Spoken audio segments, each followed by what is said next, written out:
Бұл сұхбат мен үшін қазақ тілінен емтихан болады. Нұр-Сұлтан қаласына қош келдің. Тылбойбизм. Кешір, мен үшін бұл Астана қаласы болады. Мен естуімше, 2 рет өлім аузынан қапсың. Қайдан білесің оны? Әнеге дейді, атеизмдік немесе агностикалық ұстанымдасыз дейді. Ой, бұл өте провокациялық сұрақ. Ни одного тенге из государства, с вашего кармана никогда ничего не брал себе. Ал мен қасқыр емеспін. Мен тигрмін. Армысыздар, құрметті көрермендер, бұл Нұр-Сұлтан Құрман, яғни менің арнама қош келдіңіздер. Бүгін бізде кезекті қонақ, яғни 3-ші шығарылым. Ерекше қонақ, әлеуметтік желіні жарып жүрген. Бұл кісіні телевизиядан көп көрмейміз, бірақ та әлеуметтік желі YouTube-тан өте көп көреміз. Қонағымыз шоумен, қайраткерлігі бар, Әнуар Нұрпейісов. Әнуар, қош келдің. Рахмет. Көңіл күй қалай? Керемет. Нұр-Сұлтан қаласына қош келдің. Ой, одан да әбден керемет болып кетті көңіл күйім. Жақсы. Енді көңіл күй туралы, қала туралы кейінірек сөйлесе жатармыз. Осы сұхбаттың алдында бір-екі рет осының алдында да сұхбаттасуымыз керек еді. Бірақ бір-екі күнге шегеріліп жатты. Өзің айтып жатсың, жоғары оқу орындарында кездесулер бар деп. Бірақ соңғы кездері осындай кездесулер жиілеп кетсе де, арасында кәдімгідей кездесу уақыты белгіленеді. Бірақ белгілі бір жағдайдан кейін болмайтын болып шығады. Иә, жарайды. Маған келдік сұхбатқа. Иә, өйткені мен өзім де қуанып қалдым. Мен үшін қазір әсіресе кешір, бірақ Астана қаласында мен үшін бұл Астана қаласы болады. Астана қаласында жүргенде енді уақыт тығыз, сондықтан мен үшін бұл өте жақсы жаңалық болған. Айтпақшы көрермендерге айтатын бір дисклеймер бар ғой, дисклеймер, YouTube-та білесің ғой, дисклеймер алдында. Мен негізі қазақ мектебін бітірдім, және өкінішке орай әрине Алматы қаласында жүргендіктен ортам орыс тілді болғандықтан қазақ тілін аса қолданбаймын. Және бұл сұхбат мен үшін қазақ тілінен емтихан болады. Жақсы. Жақсы. Емтихан енді сәтті аяқталсын. Жазира Қазбековна, қазақ тілінің мұғалімі, менің класс жетекшім. Өкінбейтін шығарсыз, егер мен қателіктерді жіберсем. Жақсы. Көп дүние өзгерген жоқ. Енді алдында осы шаһарда, елордамызда жиі кездесіп тұратын еді. Кейін Алматыға көшіп кеттім. Одан бері көп нәрсе өзгерген жоқ. Жасы Әнуардың 34-те, кішігірім анкета ретінде айтып өтейік, 34-те, және де салмағым 75. Әлде бойдақ, иә? Әлі бойдақ. Мен осы күнге дейін барлық сұхбаттарын зерттеп шықтым да. 2015 жылы бойдақ, келесі жылы 2016 жылы әлі бойдақпын, тағы бір жоспарлар бар, енді 19-ға келіп қаптық. 34-те. Қазір енді бір нұсқалар бар шығар. Негізі нұсқалар толып жатыр. Жоқ, негізі толып жатыр. Бірақ мен... Ана сөзің аузында. Маған бір кісі айтып еді, Нұрсұлтан, сен 30-ға дейін үйленбесең, 30-дан кейін өзің жақсы көріп кетесің еді, біреу жақсы көрмесең. Мен ондай стереотип туралы мынандай өзімнің ойым бар. Біріншіден, әрбір адамның өзінің жеке жолы бар. Екіншіден, статистика бойынша Норвегия елінде орташа семья құратын орташа жас 33-34. Оның қандай пайдалары бар? Пайдасы. Біріншіден, адам қандай өзіне екінші жұбайы немесе күйеу қандай керек екенін өзі біледі. Сол кезде ғана. Өйткені 25-те, 18-де, 27-де сен өзің білмейсің. Өз-өзіңді осы 34-те ғана біле аласың. Сондықтан мен, мысал, қазір өзім маған қандай адам керектігін өзім енді сеземін. Мен айта алмаймын қандай ол болу керектігін. Бірақ сезем, көргенде мен сезем, осы адаммен мен өмір бақи бақытты болуға тиіспін. Осында мағлұмат жасаймын. Екіншіден, менің қазіргі білімнің деңгейі 25-тегі Әнуардан 2 есе немесе 3 есе әлде қайда жоғары. Яғни мен балаға беретін тәрбиенің сапасы да жоғары болады. Сондықтан бұл семья құруға беретін цемент ретінде сапасы жақсарады. Екіншіден, балаға деген беретін тәрбие жақсарады. Енді статистика көрейік. Қазақстанда ерге 23-тен бастап ата-аналар айтады, үйлену. Қызға 18-ден бастап. Күйеуге шық, тұрмыс құр. Ал ЗАГС-тың статистика бойынша еліміздің 30% некелер ажырасады. Онда бұл концепцияның дұрыс екені, дұрыс емес екендігін айтуға болады. Яғни, орысша айтқанда что-то пошло не так. Яғни, оны зерттеу керек. Неге үштен бір семья ажырасады? Неге? Ал оның қандай пайызы бақытсыз, бірақ тұрып жатыр? Ол да сұрақ. Мен ажырасқан семьяданмын. Мен әкеммен тұрдым, менің үлкен апам, мамаммен. Сондықтан мен өзімнің болашақ балаларыма ажыраспайтын семьяны құрайын деп тұрмын. Менің мақсатым сол. Мен өзімді білемін. Менің мінезім өте күрделі, өзім білесің. Көрермендерді білетін шығар. Сондықтан маған да өте күрделі пазл сияқты келетін адам керек. Лучше прожить качественно 30 лет, чем 40 или 50 лет в несчастном браке. Осында. Ал енді қазақ тілге аударайын. Жақсы. Мінеге түсікті болды. Айналдырып кеп. Жақсы. Керек кезде мен орысшаға жүремін. Жақсы түсінеміз, әрине. Дана халықпыз ғой, өзің айтпақшы. Wise nation. Жақсы. Керемет. Жаңалығымен келіп отырсың. Бұл Елордаға. Елорда деп сөйлейтірек әзірге.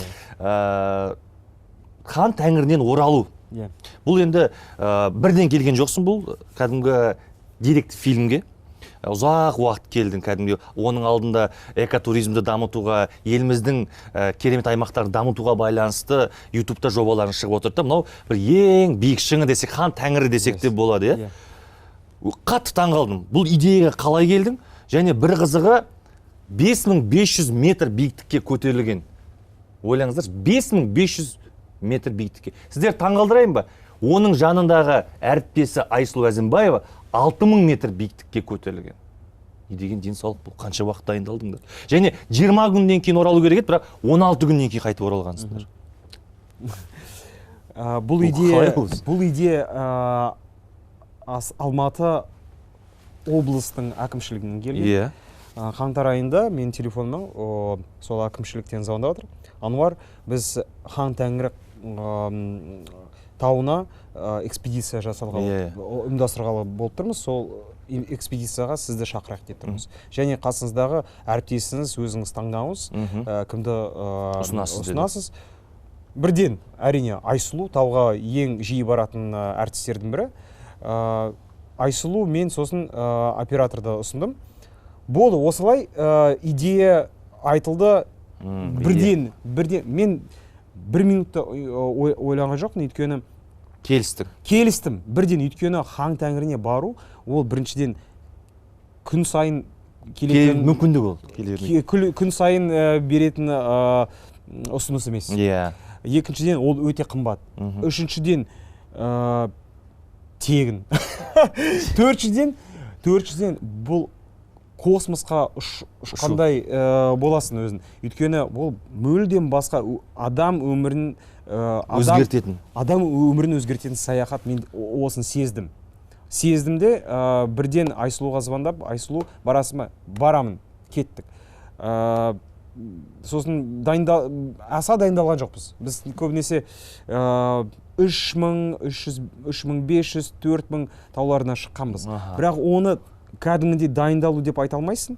Өйткені көбінесе бұл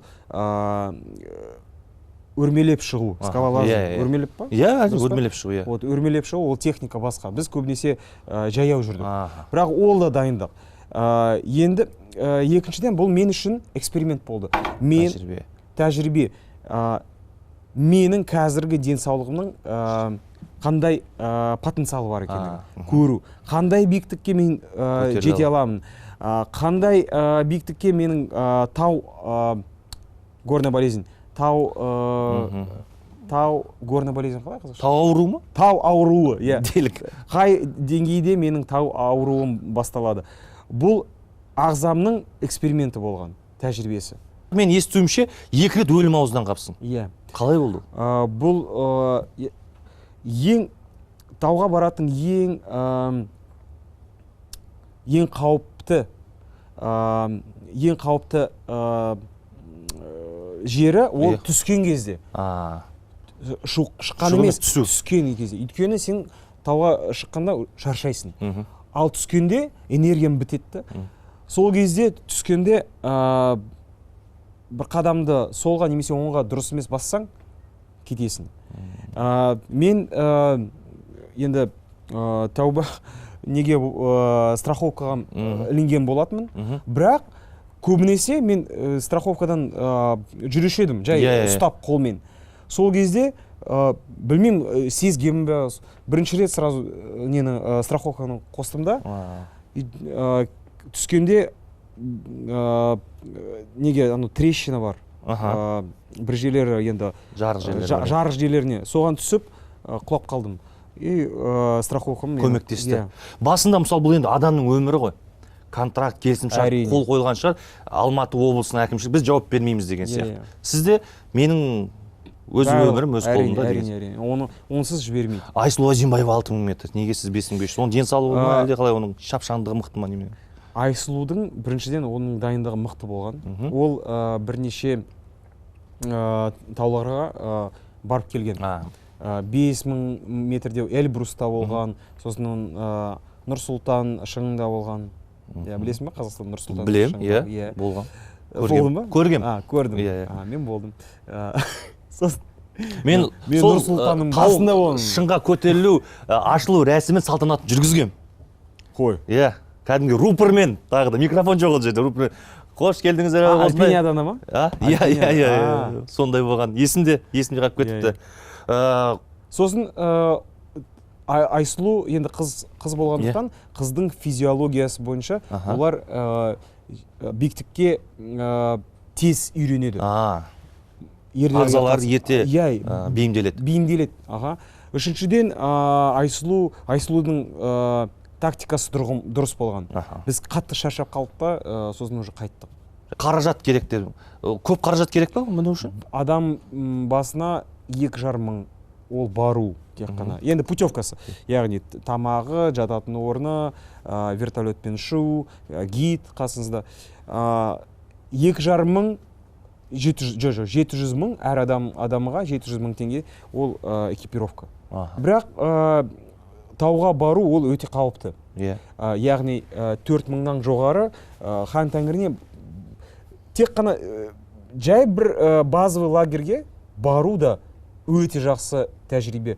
Ұшып қону, көру, бірнеше күн жату, ана жақта жүру, хайкинг жасап. Бармай тек қана көру үшін. Елестетіп көрші. 3000 метр тас тауы, өйткені сен 4 мыңға барасында 3 метр көтерілесің. Дубайдың Бурдж Халифа 800 бір нәрсе, 850 ма?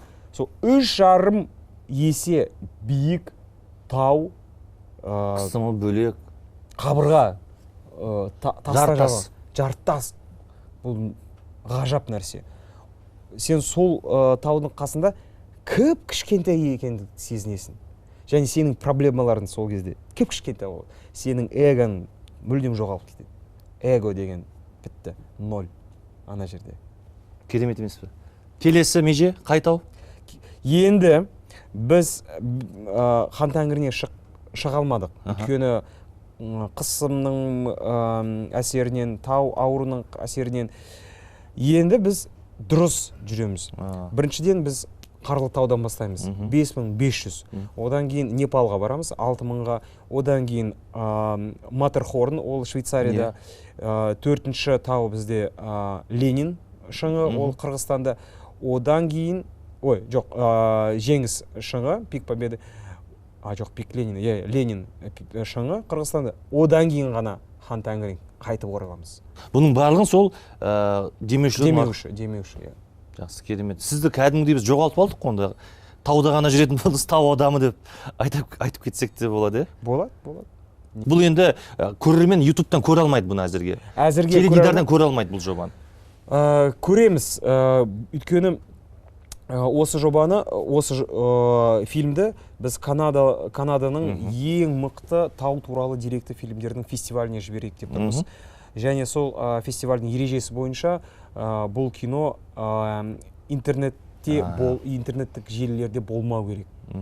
Енді көпшілігі осы Әнуар Нұрпейісов пен сұхбаттасам деген кезде, Әнуар Нұрпейісов сен үшін кім деген кезде, көп адамдар біреуі әнші дейді, біреуі актер дейді, біреуі шенеунік қой баяғы дейді да, мысалы әртүрлі. Біреу айтады, иә, шынымен де өзін таппай жүр екен ғой дейді да, мысалы. 34 жасқа дейін әлі тауға шыққаннан кейін өзін тапқан шығар. Менің негізгі миссиям осы. Негізі мен өзімді табу деген мақсаттан арылып кеттім. Өйткені неге дейсеңіз? Өйткені меніңше адам тек қана бір нәрсемен шектелмей, көп нәрсені жасауға қолынан келеді. Әрине мен енді өнер саласында жүріп бірде медицинаға көшпеймін. Әрине бұл барлық жасап жатқан дүние ол өнер саласында. Блогерлік публицистика, яғни әдебиет болсын. Екіншіден видеоблогинг, ол да кинематографияның бір саласы. Үшінші әншілік, ол да өнер, ол да бір өнердің қыры. Мен тек қана ұнайтын процеспен айналысам. Маған ұнайтын. Мен ән айтам. Мысалы, сіз таңертең тұрып тісті жуасыз ғой. Жуаласыз. Яғни сіз тіс жуудың профессионалысыз. Мен де. Одан кейін шай ішесіз. Профессионалсыз. Шай ішкенде теледидарды қоса аласыз. Яғни адам көп нәрсені жасауға болады. Біз қазіргі кезде адам техниканың дамуымен және сол техниканың пайдаланудың біліміне доступность знаний стала ближе. Яғни адам қолжетімділік. Яғни қазір адам өз-өзін бір нәрсеге үйрете алады. Өз-өзін, самообразование. Бұрын адам тек қана етікпен айналысушы еді, немесе банктік жұмыспен. Бүгін адам банкте жұмыс істеп, қалай етікті тігу керектігін өзі ютубтан қарап, үйде уақытты бөле алады. Жақсы, енді осы... Сондықтан мен өз-өзімді іздемеймін. Мені тауып алыңдар дейсіз. Өзіңізді тауып алыңыз, Жақсы, енді былай жасайықшы. Осы дәл ютубтағы жобалар бойынша Хан Тәңірінен Оралдан бір қорытынды сұрақ ретінде, осының алдында оңтүстікке барудың жеті себебі, мына аймаққа барудың жеті себебі деген сияқты көрерменді жалпы біздің отандық туризмді дамытуға насихаттайтын ерекше жобаң болды. Көрдік. Ол да бар. Бар әлі бар. Өйткені біз жылы күннің жылуын күтіп отырсыздар. Күннің жылуын. Шынымды айтшы, Ануар, негізі біздің елде барлық аймаққа дерлік шетелдіктерге болсын, біздің еліміздің азаматтарына болсын, баруға кеңес беретін аймақтар бар, және кеңес бермейтін аймақтар бар. Сен қай аймаққа бармауға кеңес берер едің? Мысалы, көңілінен шықпады, бірақ амалсыз осы туынды шығу керек болғаннан кейін дүние шығардың ютубқа, айтшы. Бұл өте провокациялық сұрақ. Өйткені мен қазір шынымен жауап берсем, ол қалаға барудың енді қаупі төнеді. Енді съемка... Енді ең қиын бізде съемка, шыны керек, ол Атырау қаласында болды. Атырау қаласында меніңше бұл ауа райының себебінен, өйткені біз қазан айдың соңында барғанбыз, ол күн суық болған, біз тоңып қалдық, ауырып қалдық, баратын жерлерде аса көп емес. Баратын жер көп емес. Индір көлі, одан кейін Сарайшық қалашығы бітті. Дәт сол. Бірақ эфирге шықпады ол, Эфирге әлі шықпады. Өйткені біз сол съемканы қарап, енді видеосын, материалын көріп, жоқ, мынаны шығармаймыз, өйткені атыраулықтар сосын өшігіп бізге хейт аламыз интернеттен. Сондықтан біз жаз кезінде Атырауға барамыз да, керемет түсіреміз. Туристер келеді деп ойлайсың? Енді негізі Индір көліне баруға мен кеңес беремін, өйткені ол көлде өзіңіздің денсаулығыңызды тазартасыз. Енді тұзды көл қой. Дерматологиялық жағынан өте пайдалы нәрсе. Осыдан бірнеше жыл бұрын бірге Астанада жиі жолығып тұратынбыз. Астанадағы қызмет жастар ресурстық орталығының директоры қызметін атқарды. Әп-әдемі болып жүрді, біраз жобаларды көріп жүрдік. Бір кезде әп-сәтте Әнуар жоқ болып кетті де Алматыдан бірақ шықты. Не себеп болды Астанадан сондай қызметті тастап кетіп қалдыңыз? Негізі қызметтен кетудің екі себебі бар. Біріншісі ол жердегі климат, атмосфера ұнамайды, және ол жердегі принциптер азаматтың принциптерімен сәйкес келмесе кетіп қалады. Екінші позициясы оны жұмыстан шығарып жібереді. Қайсысы? Үшіншісі. Қандай? Біріншіден, мен сол жүйеде жүргенімді өте ұнатпадым. Өйткені система, мен жүйенің адамы емеспін. Бұл біріншіден, мен сол жұмыстың принциптерімен келіспедім. Екіншіден, мен отпуск кезінде, демалыс кезінде Сингапурге барып келдім. Біздің елбасымыз, экс-президентіміз, еліміз тәуелсіздік алған кезде, біздің еліміз Сингапур жолымен жүреді деген уәде берген. Мен Сингапурге барып келдім, көрдім. Өкінішке орай, Сингапур жолымен біз бір қадамда жасаған жоқпыз. Менің көңілім сол Сингапур елінде көңілім қалды, біздің мемлекеттік жұмысқа қарағанда. Өйткені система өкінішке орай идеал емес, әрине, идеал емес. Және ол системада жұмыс істеу үшін қасқыр болуым керексің. Ал мен қасқыр емеспін, мен тигрмін. Біреулер ойлады, менің жанымдағы кейбір азаматтар айтты, Әнуар Нұрпейісов негізі сондай Астанаға кәдімгі дәл осындай қызметке жағдайын жасап алу үшін келді ғой. Жағдайын жасап алды да, енді Алматыға кетті, еркін шығармашылықпен айналысып жатады. Бұл пікірге не дейсіз? Мен бұл пікірге, бұл мені білмеген адам осындай сөзді айта алады. Менің сол кездегі жағдайым жеткілікті қанағаттанарлық деңгейде болды. Сол кезде мен үлкен жобаларды ұйымдастырдым. Мен 5 жыл теледидарда, әсіресе кинода түскені жоқпын. Мен бос жүрдім деп ойлаған шығар кейбір азаматтар. Бірақ мен Астана Артфест үлкен фестивальді ұйымдастырдым. Сол қаражатты жинап, тәжірибені жинап, пирамида масылын білесіз ғой. Егер адам өзінің бірінші материалдық дүниелерін жақсартса, оның келесі сатысы ол халыққа, әлеуметке пайдалы болу. Астана Артфест 2015 жылы біздің қонағымыз елбасы болған. Сол елбасымен біз нұрлы жолмен жүріп мен көрсеттім арт объектілерді. Және сол кезде сұрақ қойған. Енді сен қайдасың қазір? Не істеватсың? Мен Алматыдамын. Жастармен жұмыс істеуге қалай ынтам бар ма? Өйткені бізде экспо болады, волонтерлерді дайындау керек. Енді елбасы сұраған кезде қалайсыз?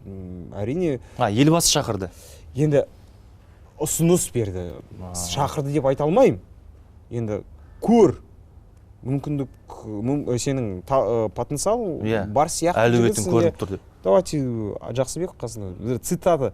Что-то Адилбек, там давайте подумайте, что-нибудь как-то привлечь. Осындай әңгіме. Әрине мен көштім. Өйткені мен үшін де бұл пайдалы кезең болды. Өйткені мен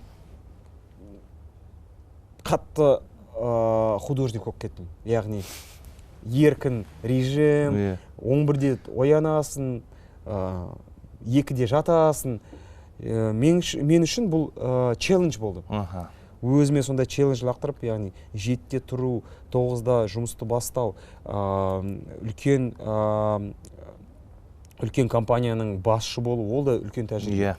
Сондықтан мен үшін бұл тек қана энтузиазмның энтузиазмның әсері болды.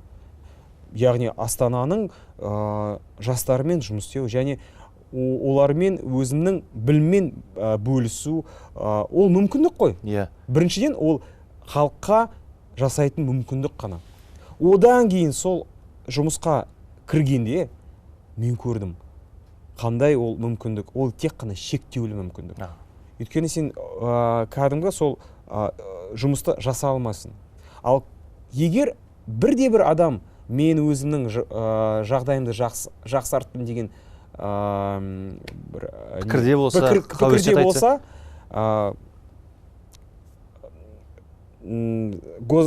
реестр бар ғой, госзакупка. Сонда егер сіз ашсаңыз юрист ретінде, кез келген менімен жұмыс істеген компанияның басшысын, қожайынын сұрасаңыз, енді, конечно, ол сенбейтін шығар. Но я хочу сказать одно. Пусть найдется хоть один человек, который скажет, что я от него требовал какой-то откат. Пусть найдется такой, я посмотрю ему в глаза, и пусть он кинет меня, пусть камнем кинет меня, который скажет, что мы что-то с этим промышляли. Я ни одного дня, ни одного тенге из государства, с вашего кармана никогда ничего не брал себе. Одан кейін Астанада жүре беруге болады ғой. Бірақ Алматыға кетіп қалыпсыз. Неге керек болды? Астана ұнамады ма, жақпады ма? Өйткені Астанада өкінішке орай өнер жолында жүретін адамдардың тапшылығы өте көрінеді, қатты көрінеді, сезіледі. Ал өнерде жүрсеңіз, сізге әр түрлі сферадан, яғни операторлық, художниктер, гримерлер, енді ассортимент керек та. Түсіндім. Мына жерде 10 мүмкін 10 адам, шектеулі, өте шектеулі. Екіншіден, Астананың климаты маған ұнамайды. Үшіншіден, маған тау керек, баратын тау керек. Төртіншіден, суық, климатты айттық қой. Төртіншіден, білмеймін, Астанада әзірше қаланың жаны, рухы қалыптаспаған. Дух города деген. Астана дүние жүзінің ең ыңғайлы қаласы емес. Түсіндім. Жақсы ғой енді. Сондықтан мен көшіп кеттім. Құрметті достар, егер де тұрғын үйге қол жеткізгілеріңіз келіп, бірақ сәті түспей жатса, онда сіздер үшін ерекше мүмкіндік туды. Ол үшін менің Финбеттегі жолдастарымның тамаша ұтысына қатысыңыздар. Олар екі бірдей пәтерді ұтысқа қоюда. www.finbet.kz сайтына кіріп, толыққанды ақпаратты ала аласыздар. Мүмкіндіктеріңізді жіберіп алмаңыздар. Егер де менің айтқаным түсініксіз болса, онда кезекті бейнероликке назар аударыңыздар.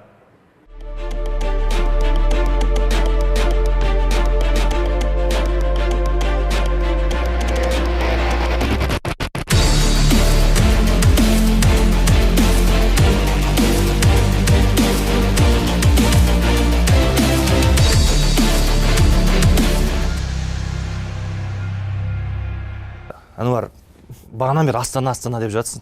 Негізі шаһардың атауы Нұрсұлтан деп өзгерді. Өзің де айтып жатсың ғой, бірақ мен үшін Астана болып қала береді деп. Аты шулы әлеуметтік желідегі сенің бейнең, ролик, видео дейікші бәріне түсінді ол үшін.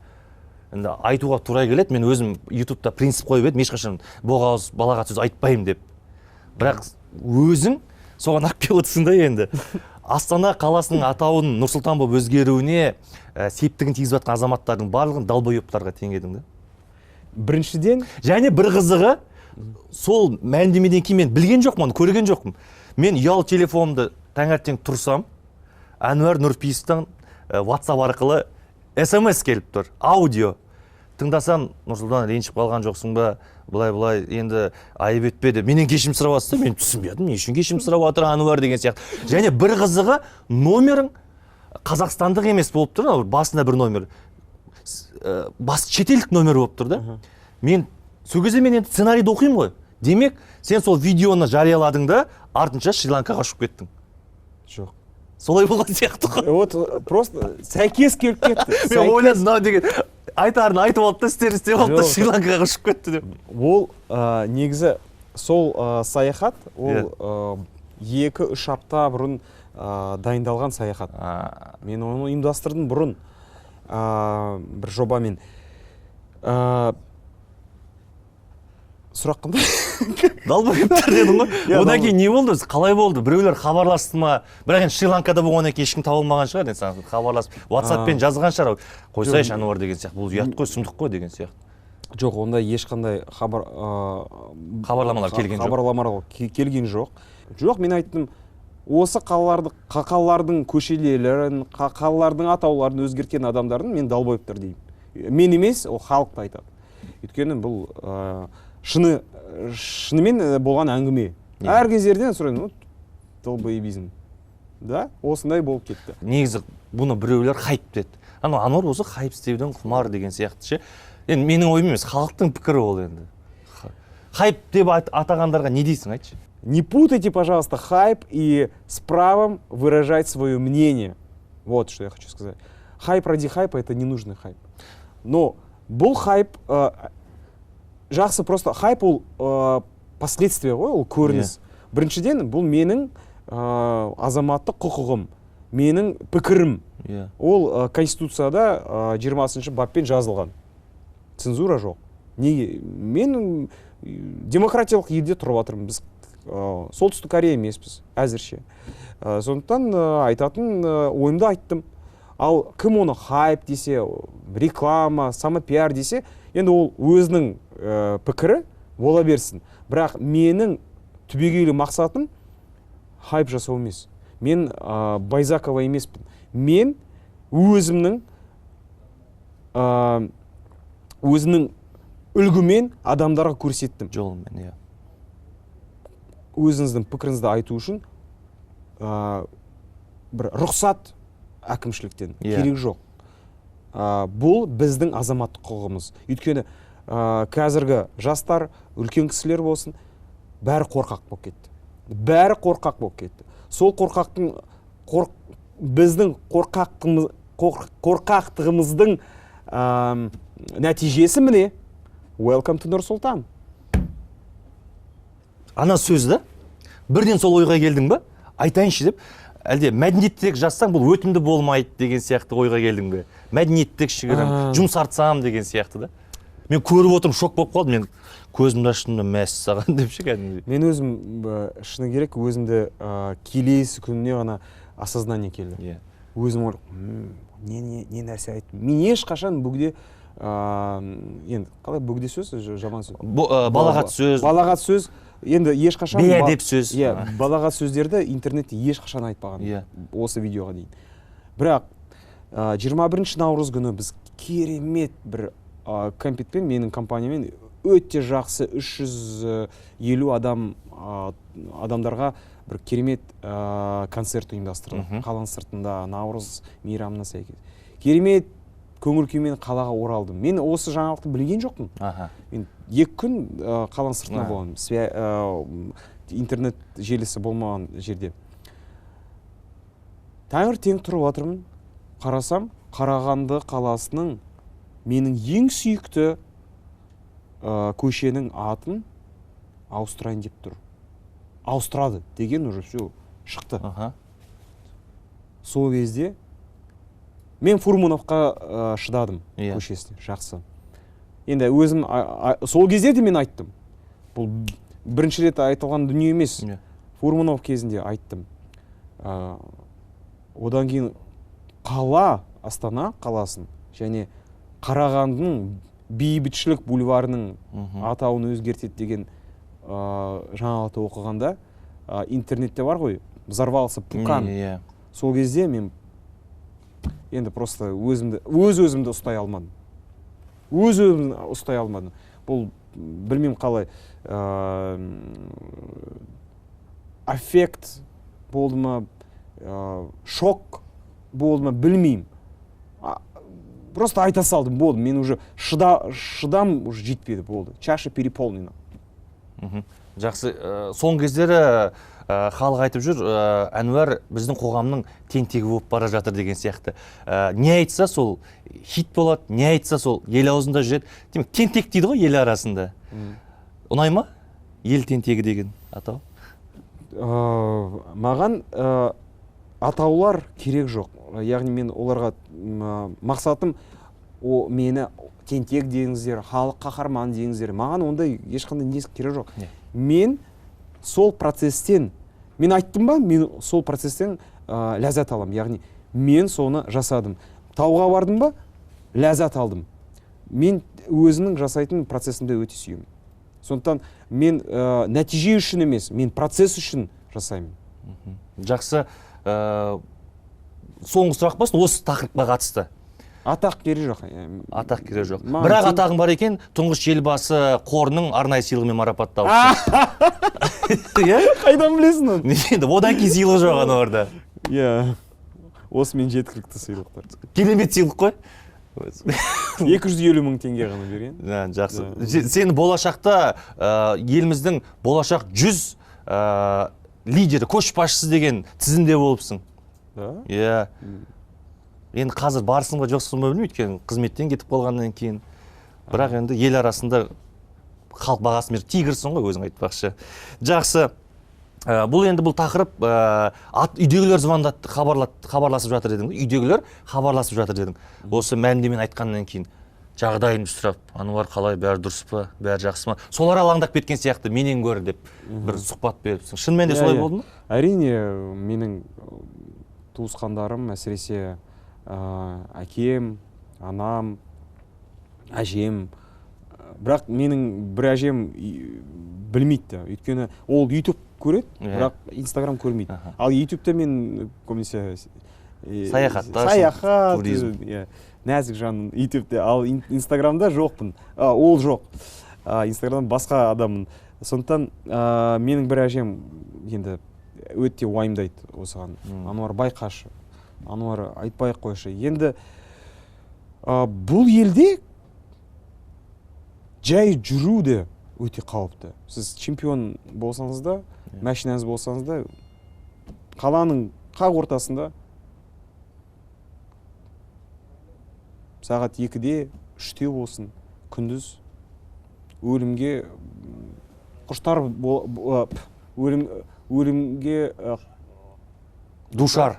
өлімге душар бола аласыз.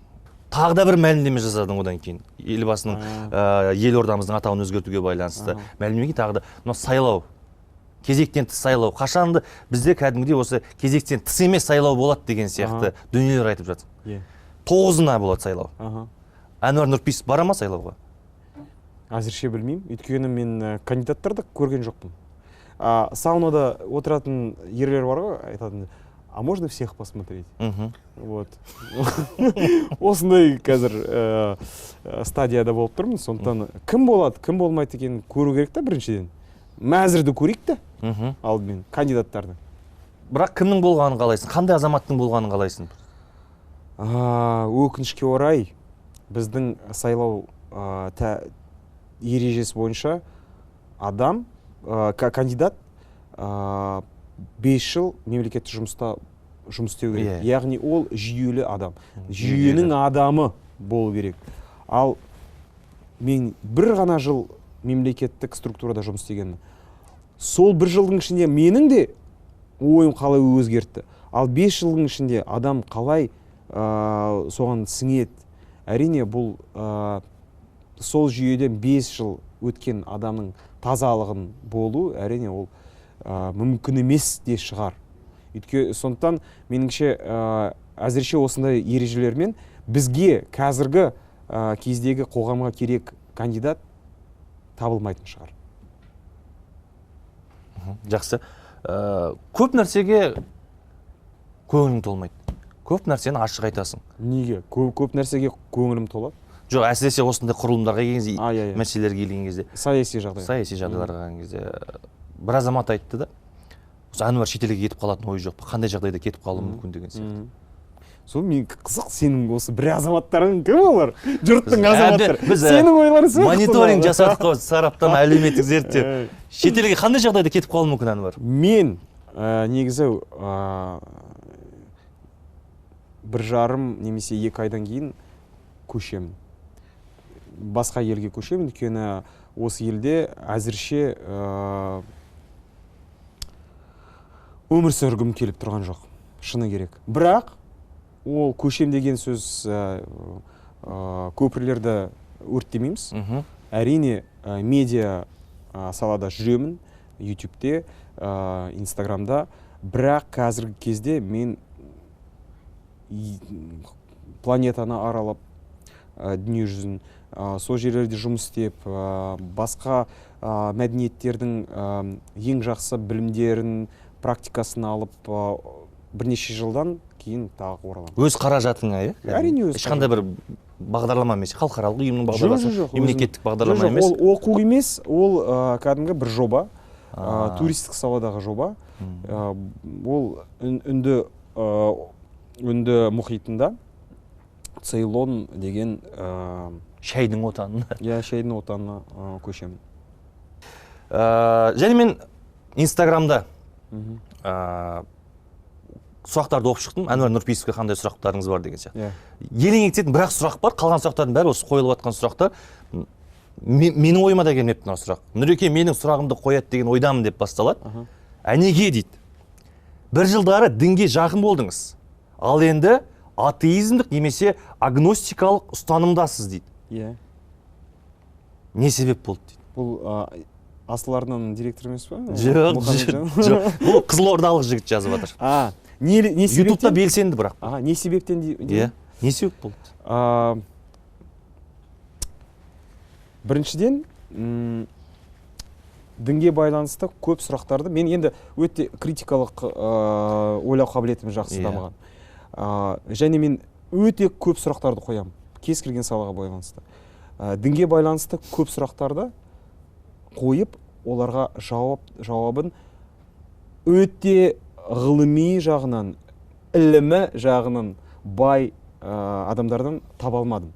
Кітаптардан таба алмадым. Өзім жете алмадым осындай жауаптарға. Және мен одан кейін атеизмнің ұстанатын адамдардың пікірлерін көп оқыдым. Көп видеоларды қарадым. Және қазіргі кездегі менің өмір ұстанымым әрине бір жүйелі күш, энергия болсын, оны кейбіреу Алла дейді, кейбіреу Вселенная дейді, ол бар, бірақ дін, христиан, ислам, буддизм, иудаизм болсын, бұл мен үшін ол постулат және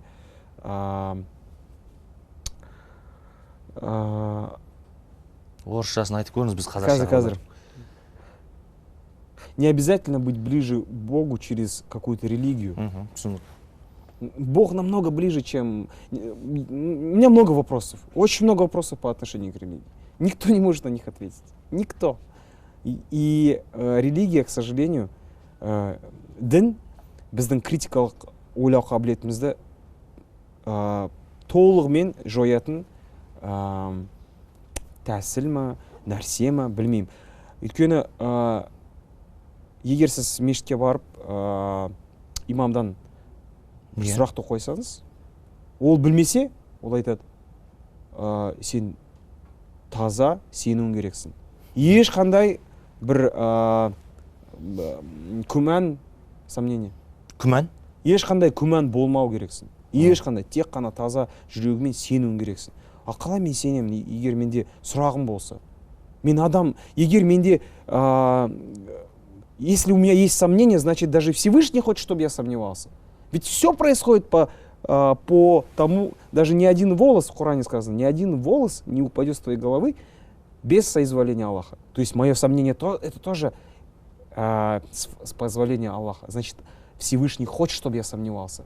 Поэтому, может быть, сейчас мне важно быть пока агностом, походить где-то, поискать правду, а потом вернуться к этому. Потому что религия — это вещь, вера — это то, что должно быть по-настоящему, а не насажденное сверху. Ты должен читать намаз, потому что ты родился в мусульманской семье. Или ты должен креститься, потому что ты христианин, родился в христианской семье. Человек должен сам к этому прийти, а никто ему не должен навязывать. Өзіңде қазақ фильмде кезінде біраз туындыларда түстің. қазақ фильмінің біраз туындыларында көрді көзіңді. Кеше Мейіржан Сенатқа барған кезде қазақ фильмді жерін алып жерге салды, үлкен дау туындады. Мейіржанға қосыласың ба, әлде Мейіржанға керісінше айтатын пікірлерің бар ма негізі қазақ фильмі? Мен Мейіржанмен толығымен қосыламын, өйткені мен кинода неге қазір сирек көрінемін, өйткені тәжірибесі аз, шеберлігі өте төмен сапасы жағынан, режиссерлермен жұмыс істеген тәжірибем бар. Және ол киноларда түскеніме өте өкінемін. Және сондықтан мен кетіп қалдым кинодан. Құрсыншы, осы бірнеше сүйікті режиссерлерім бар, олардың ішінде Ахан Сатаев, Фархат Шарипов, Асқар Ұзабаевты өте сыйлаймын. Кәдімгі өздерінің мамандықтарының шеберлер ретінде. Ал басқалар енді өкінішке орай бюджеттің ақшасын алады да нашар кино. Айсұлтан бір сұхбатында айтып жатыр ғой, бізге кішкене реформа жасау керек. Жұмыс істеу механизмдерін өзгерту керек. Біраз жас сценаристерді болсын, режиссерлардың басын қосып, белгілі бір уақыт беріп, қаржы қою керек. Оларға еркіндік алаңын жасау керек. Сол кезде тамаша туындылар шығады әлемде. Рас қой? Иә, рас. Кәдімгідей рас. Талантты жігіттеріміз бар. Қыздарымыз да бар. Соңғы сұрақ Әнуар Нұрпейісовке. Біздің кейбір менің жобам осы арасында футбол тақырыбында қатысы бар. Кезінде Шахтер дүркіреді. Чемпиондар лигасында бір қадам қалды. Европа лигасында ойнады Селтикпен. Сол кезде Әнуар Шахтердің жанкүйері болды. Әнуар стадионда ән де шығарды. Шахтер жоқ, Әнуардың Шахтерге қатысы үндеуі де жоқ дейді. Әнуар глорма дейді. Әнуар жақсы глормын, окей. Еще. Бұл енді жанкүйерлер. Хорошо, давайте так. Вот Гена Головкин, я находил, Гена Головкин 2001 жылы Қарағанды қаласында, или 99 жылы ма, Қарағанды қаласында циркте бір турнирде болған. Мен сол кезде бардым. Бірақ Гена Головкинді ешкім білмеді. Гена Головкин көтерілген кезде әрбір Қазақстанның азаматы жанкүйер болды. Енді давайте Қазақстанның барлық жанкүйерлерін глор деп айтайық. Гена жасымен енді 5 жылдан кейін бокстан мүлдем кетеді. Біз басқа геройды табамыз. Өйткені адам өзіне актуалды, сол кездегі керекті қаһарман іздеуде. Егер біз қазір политика саясатқа бармай қояйық, мысалы қазіргі актер немесе Билл Гейтс, мысалы Билл Гейтс 10 жыл бұрын өте трендте болған. Қазір кезде Илон Маск. Сонда біз не, глормыз ба? Жоқ, просто адамның актуалды нәрсесі енді өзгереді. Оның жанкүйерлігі де өзгереді. Мен Шахтерде болмадым деп айтуға. Неге оның себебі? Өйткені Шахтер жұмыс істемейді. Өйткені мен Шахтерге келдім, оларға ұсыныс жасадым, олар айтты, жоқ, бізге керек жоқсың. Жақсы, ештеңке жасамаймын онда. Ешкім оның ішкі саясатын білмейді. Астанаға бардым, жақсы, Астана, енді мен Шахтерді қолдап, Астананы қолдамаймын, қолдамамын керекпін ба? Қайрат жеңсе, мен де Қайратты қолдаймын. Өйткені бізді Қазақстанның командалары ғой. Неге? Сонда Ақтөбеде жеңсе, Европада шықса, мен Ақтөбеде жанкүйер боламын. Бұл Қазақстанның командасы ғой. Жақсы. Жақсы, айта беріңіздер, глор деппін. Мен глормын. Маған ешқандай сіздің айтқан дүниеңіз маңызды емес. Маңызды емес. Және әңгімені ары өртпей қойық, Әнуар қазір футболда көрмейді екен. Да, мен вообще футбол қарамаймын қазір. Жақсы. Құрметті көрермендер, көріп отырсыз. Глор, который не смотрит футбол. Құрметті көрермендер, сіздер айыптауыңыз мүмкін, андай неге дәстүрлі сұрақтарды қоймаңыздар, соңғы 3 кітап қандай әнін айтты. Барлығы Әнуар туралы бар газет сайттардан оқысаңыздар. Біз бүгін ең маңызды деген соңғы кездері газет оқимын біреу газет. Мынау сүттің бетіне шыққан қаймағы бар ғой, сол бір сұрақтарды қойдық, соңғы маңызды деген. Сондықтан Әнуарға уақытты бөліп осы жаққа келіп, әрине уақытың тығыз, қазір туындының премьерасы мен оның ұйымдастыру жұмыстары бар. Келіп бізді сыйлап, сұхбат бергеніңе алғыс білдіремін. Рахмет. Саған да рахмет. Жолың болсын. Біз ағайын болып әрдайым араласып жүре береміз. Шығармашылық табыс. Ең бастысы аман болшы. От души. Рахмет. Так, мен жүгірейін. Всё. Өйткені,